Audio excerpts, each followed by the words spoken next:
আসসালামু আলাইকুম রহমতুল্লাহ। চলে আসলাম আপনাদের মাঝে, আমি ইটালি থেকে এমডি হোসাইন।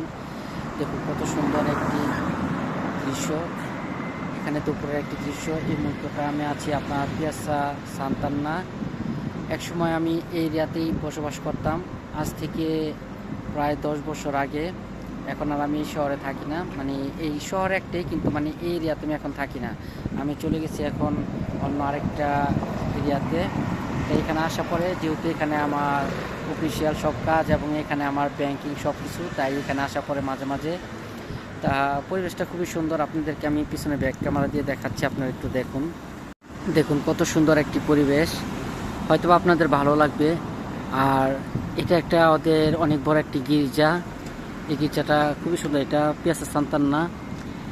তো পরিবেশটাও খুব চমৎকার। আর এখানে বসার অনেক প্লেস আছে এবং তার পাশে কিছু রেস্টুরেন্ট আছে, একটি ফার্মেসি আছে এবং এখানে এই ব্যাংকে আমাদের লেনদেন হয়। এটা একটা বিপিএর ব্যাংক, অনেক ভালো একটা মানে বড় একটি কোম্পানি ব্যাংকটা।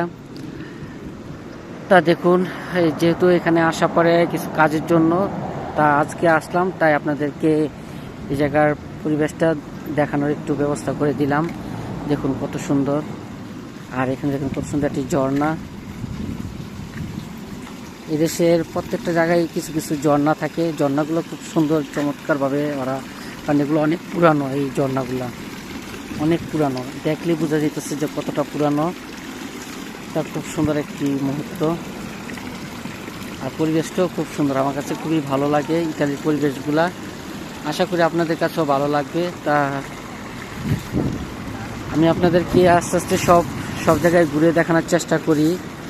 তা হয়তো আমি তো কাজের মধ্যে থাকি, তাই সব জায়গায় যাওয়া হয় না, কিন্তু ইনশাল্লাহ সামনের মাসে হয়তো আমি ছুটি পাবো কিছুদিন, 2-3 সপ্তাহ ছুটি থাকবে, তখন হয়তোবা যে আপনাদেরকে আমি অন্য অন্য শহরগুলোতে নিয়ে যাব। যেহেতু আমি যদি দেশে চলে যাই তাহলে তো আর হয়তো তেমন সময় দিতে পারবো না এখানের, কিন্তু এখানে যদি থাকি তাহলে অবশ্যই আপনাদেরকে আমি অন্য অন্য শহরগুলোতে আপনাদেরকে ঘুরিয়ে দেখাবো। দেখেন ওইটা একটা কত সুন্দর একটা পাহাড় দেখতে পাচ্ছেন, কত বড় একটা পাহাড়। এই দেশটা কিন্তু আপনার বড় বড় পাহাড়ের উপরে, ইটালিটা পাহাড়ের উপরে অবস্থিত। তা এদেশে মোটামুটি ভালোই অনেক পাহাড় আছে। দেখুন এই দৃশ্যটাও দেখুন কত সুন্দর একটা দৃশ্য। আর এটা একটা টেলিফোন বুথ, এখন এগুলো আর চলে না বেশি একটা, মানে এগুলো এখনও কিন্তু যে মানে স্মৃতিগুলো রয়ে গেছে, এগুলো এক সময় খুব মানে বেবুল চলতো, কিন্তু এখন আর চলে না। আর পরিবেশটি আপনারা দেখতে পাচ্ছেন নিজের চোখেই। আর তার পাশে একটি স্কুল আছে, এখানে একটি বাচ্চাদের স্কুল আছে। আর স্কুলটার পাশে আপনার একটা নার্সারি আছে, খুব সুন্দর একটা পরিবেশ। এটাকে বলা হয় আপনার অরাতরিও, মানে বাচ্চাদের খেলাধুলার একটি প্লেস। তা সবাই ভালো থাকেন, ইনশাল্লাহ আবার চলে আসবো আপনাদের মাঝে নতুন কোনো কিছু নিয়ে। তা আশা করি সবাই আমার পাশে থাকবেন ইনশাল্লাহ। খুদা হাফেজ।